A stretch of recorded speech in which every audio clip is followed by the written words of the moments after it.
Olá, povo de Deus, segunda-feira, 30 de outubro de 2023, 30ª semana do Tempo Comum.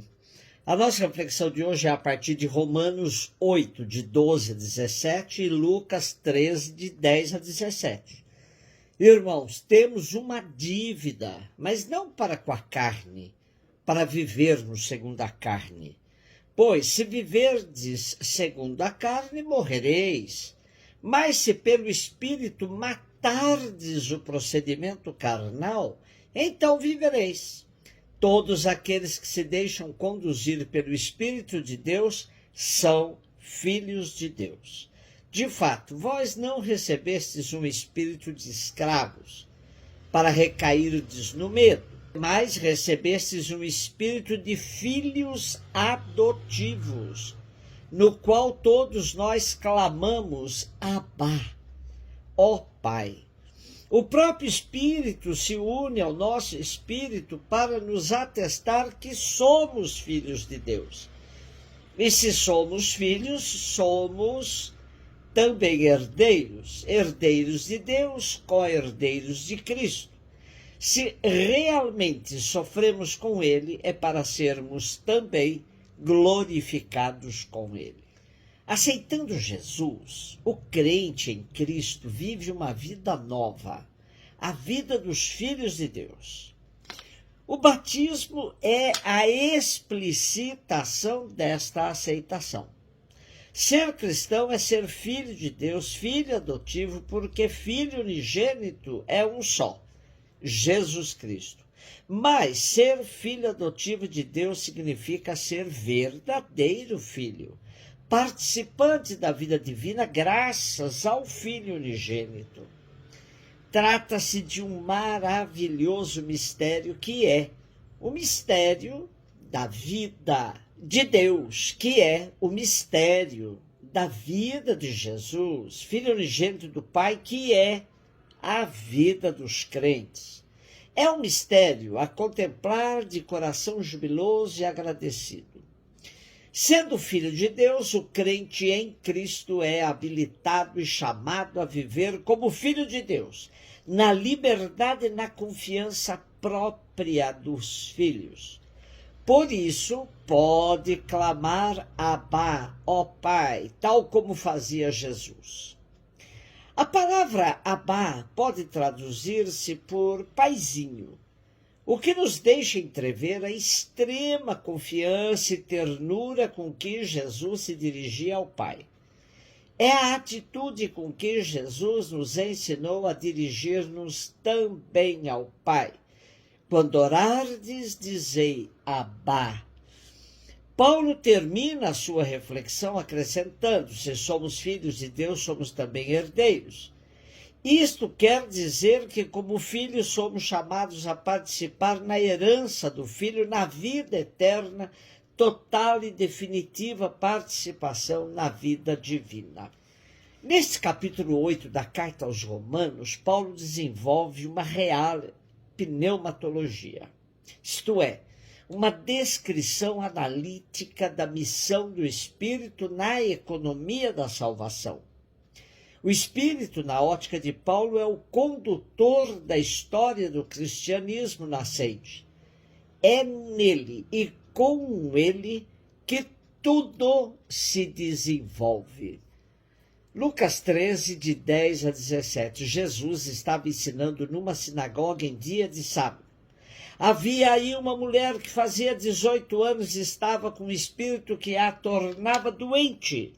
Era encurvada e incapaz de se endireitar. Vendo a Jesus, chamou-a e lhe disse: mulher, estás livre da tua doença. Jesus colocou as mãos sobre ela e imediatamente a mulher se endireitou e começou a louvar a Deus. O chefe da sinagoga ficou furioso, porque Jesus tinha feito uma cura em dia de sábado. E, tomando a palavra, começou a dizer à multidão: existem 6 dias para trabalhar. Vinde, então, nesses dias para serdes curados, mas não em dia de sábado. O Senhor lhe respondeu: hipócritas! Cada um de vós não solta do curral o boi ou o jumento para dar de beber, mesmo que seja dia de sábado? Esta filha de Abraão, que Satanás amarrou durante 18 anos, não deveria ser libertada desta prisão em dia de sábado? Esta resposta envergonhou todos os inimigos de Jesus, e a multidão inteira se alegrava com as maravilhas que ele fazia. O apego à lei, a atitude rigorista de quem se fecha numa observância cega da lei, faz com que as autoridades judaicas contemporâneas a Jesus não consigam contemplar o bem praticado por ele.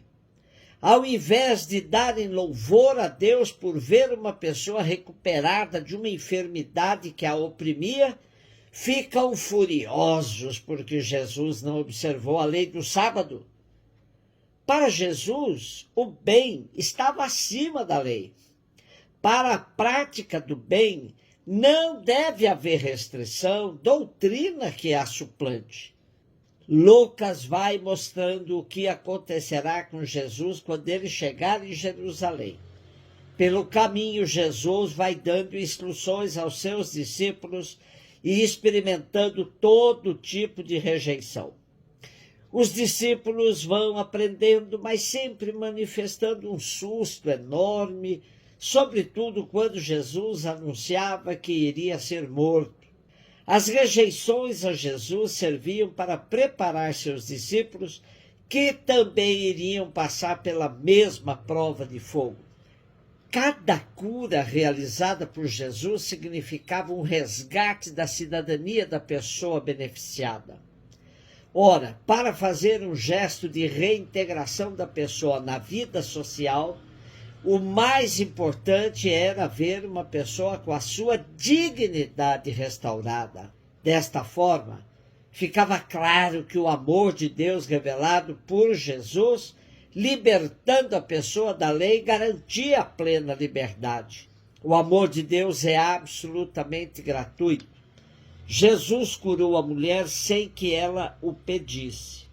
Com o seu gesto, Jesus afirma que o sábado está a serviço da vida. Para quem ama a Deus, deixar de fazer o bem significa fazer o mal.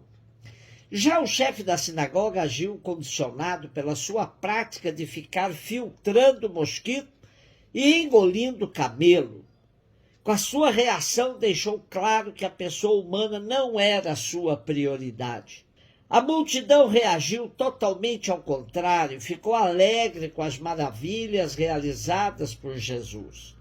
Para Jesus, a prioridade estava centrada na libertação da mulher, que vivia oprimida por causa de um espírito maligno, origem do mal, que deforma a imagem do ser humano, transformando-o em escravo incapaz de erguer os olhos para o Criador.